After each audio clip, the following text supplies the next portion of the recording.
Hey guys, how's it going? Michael here. So today I am doing a new chain on my Z900RS. So the bike has we're at 33, about 3,000 miles on the bike. And the OEM chain, I'm going to flip around and show you guys. But the OEM chain's super rusted on this thing. That's been bothering me. I don't know why, but I guess these OEM chains just rust super easy. My sprockets are still really good, so I'm not messing with those. But I'm going to change out the chain and just want to show you what I got.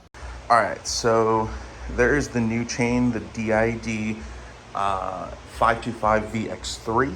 This is a 120 link chain next to the OEM one.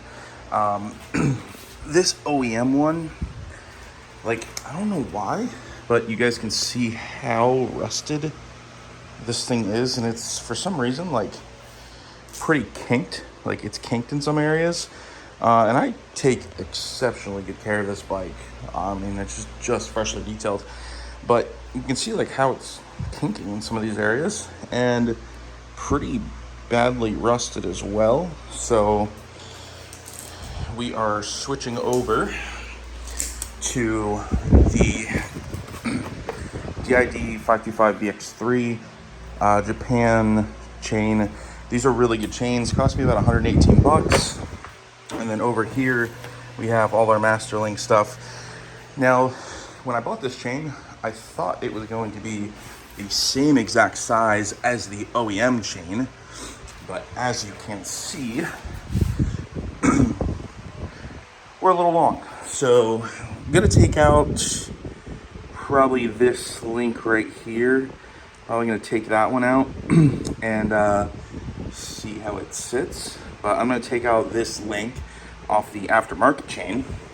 But this is their gold series, so super nice. Should look really crisp with the bike. But I'm gonna go ahead and cut this thing, or not cut it, but take a few of the links out and we will then install it. All right guys, so that was just like 45 minutes of me trying to get this chain cut down. So this was a pain, but because I don't have all my tools, I didn't realize that I was gonna need some sort of angle grinder. So I took, what is it, 3 links off of this chain. It's a 120 link chain, so now it should be 117 links. So I took 3 links off of this chain. Absolute pain in the ass. So one thing I would recommend, these are the old rings that came out. So one of the things I would recommend is when you remove these links, you have to grind down or sand down these edge rivets here. So I didn't have a wheel for my grinder, so I've sat here and actually used some really high grit sandpaper and basically sanded these down, and then I came back and used my press to get the link out. So if you have some tools, if you have an angle grinder, just to basically take down that one edge of this rivet, it would make this a whole lot easier and a lot more time. Make sure you do have one of these presses because these are great. They're from Harbor Freight. I think I paid like 10 bucks for this thing and I've had it for, I don't know, 6-7 years. Well worth it. It'll make your life a whole lot easier getting this chain out. Don't feel nervous. Like, you have to put a lot of pressure on this thing, and it does kind of feel like you're bending the links, but I promise you are not. As long as you have this little pin lined up correctly with the rivet on the chain, it will come out. It just requires a decent amount of force. So this is the correct size now. We're exactly the same as the OEM chain. So now we can actually put the chain on the bike and go from there. All right guys, so I have the side cover off. There's 4 screws on it. They are 9 mils, 8 mils. They're 8mm screws, bolts, whatever you want to call them. I got this up. I just actually cleaned this off with some just kerosene, which is basically chain cleaner. So I wiped this whole area down.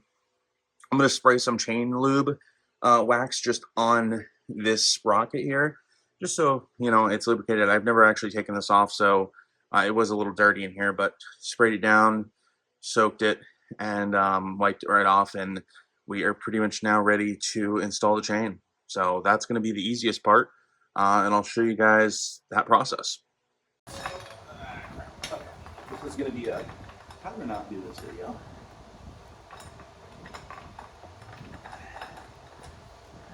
This might be a little fun. Let's see how we can wrap this through here.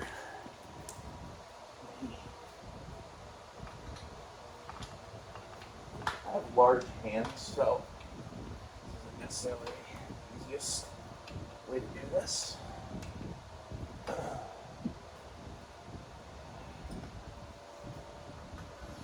Alright, look at that.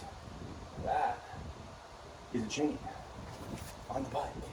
That looks really good. So the bronze isn't like super bronzy. It's just a nice balanced gold-ish. Damn it. There we go. And look at that. Damn near perfect. Alright guys, so I did get it, but I forgot to put my little O-rings on my master link. So when I went to get that, the chain fell off again. So I'm just going to show you guys the struggles and what this is taking me, because I thought I was prepared, but I wasn't. So, you know, you live and you learn with these things. This is actually funny enough.